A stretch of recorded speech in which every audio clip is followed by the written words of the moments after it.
தமிழ்நாடு முதலமைச்சராகும் தாவேக தலைவர் விஜயிடம் எதிர்பார்ப்பது என்ன என்பது குறித்து ராணிப்பேட்டை மாவட்ட மக்கள் கூறுவதை கேட்கலாம்.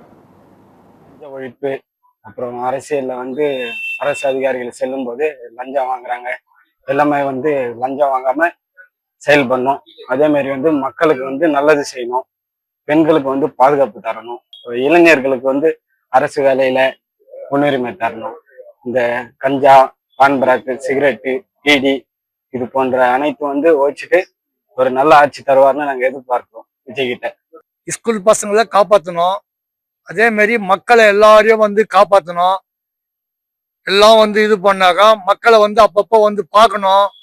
எல்லாமே கட்சியினுடைய இது அதுக்குதான் உங்களை வர வச்சுக்கிறதே காரணம். எல்லாமே நடக்கணும்.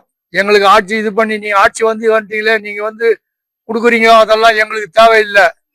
நடக்கிறது என்னன்னா, முதல் கஞ்சாவை ஒழிக்கணும்.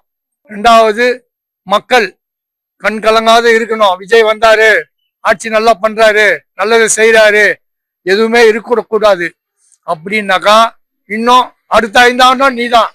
அதுவும் எந்த பிரச்சனையும் இல்லாம எல்லாருக்கும் குறைச்சல் கொடுத்து இது பண்ணி இப்ப எல்லாரையும் ஒரு வழியா ஆக்கி எதுக்கும் பிரச்சனை இல்லாம இருந்தால் எந்த பிரச்சனையும் இல்லை. தமிழகம் முதல்ல வரணும். அதுக்கப்புறம் படிப்பறிவு வரணும். எல்லாருக்குமே பெண்கள் பாதுகாப்பு இருக்கணும்.